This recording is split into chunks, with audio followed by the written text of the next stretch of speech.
Thanks for taking a couple of minutes. We really want to focus in on what every poll shows is issue number one, which is the ability to beat Donald Trump in this primary. One guy I talked to in line outside, a guy named Earl, wants to know, how are you going to scale up from your experience running a small town to running the federal government, which has endless bureaucracy and 2.1 million employees? Right. Everybody should be humbled and daunted by the magnitude of the office. And yet, while there's no office quite like it, there's also no office quite like being mayor, being responsible for the trajectory of an entire community.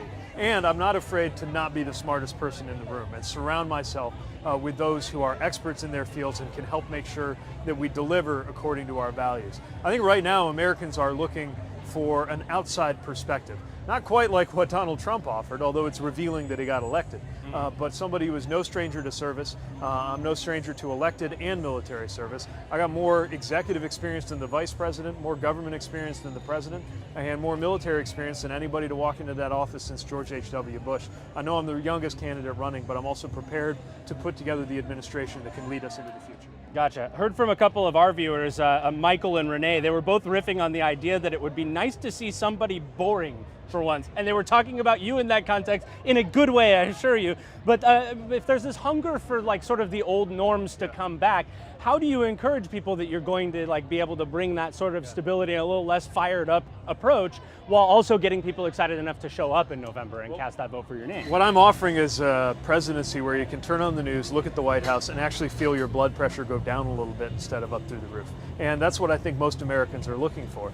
There's no going back to the old normal, but we can build a new normal that is characterized by decency and by belonging. And I think I take it as a high compliment that my style could not be more different than that of President Trump. Yeah. One Democratic friend that I heard talking about, like, who are we going to pick in the race, kind of comes down to ultimately I don't care. They say I'd really vote for anyone over Donald Trump. How do you go up against that mentality when you're trying to motivate people to the polls for the primary? Well, to me, it's not just about who we're against, it's what we're for. It's about making sure that we deliver a future where we're on top of climate change, acting on gun violence, where the economy is one where one job really is enough, and where it's possible to get ahead and feel good about the future. But I am also the best prepared candidate to defeat Donald Trump. I come from the exact kind of community that he appealed to in the last election and pulled people across the aisle in, and I did well in those first two contests in Iowa and New Hampshire in those very kinds of counties that flipped from Democratic to supporting Trump. We need to bring those counties back. Yeah, I did see you not afraid to throw a little bit of a punch out there to Mitch McConnell, which was a big applause line for you.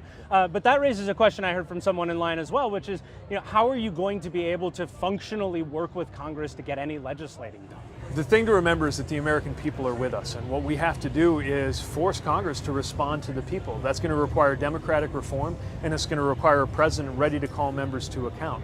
We saw it happen with the way that the Senate was unable to tear down the Affordable Care Act, and now they're trying to do it in other ways. When the American people speak up, even this bad faith obstructionist GOP Senate can be forced to listen, but it's not going to happen on its own. It will take presidential leadership, and it will take coattails. Heard a speech of yours in Iowa where you said if the Democrats are going to be basically part of the president's reality show, we're not going to have success, but you want to change the channel.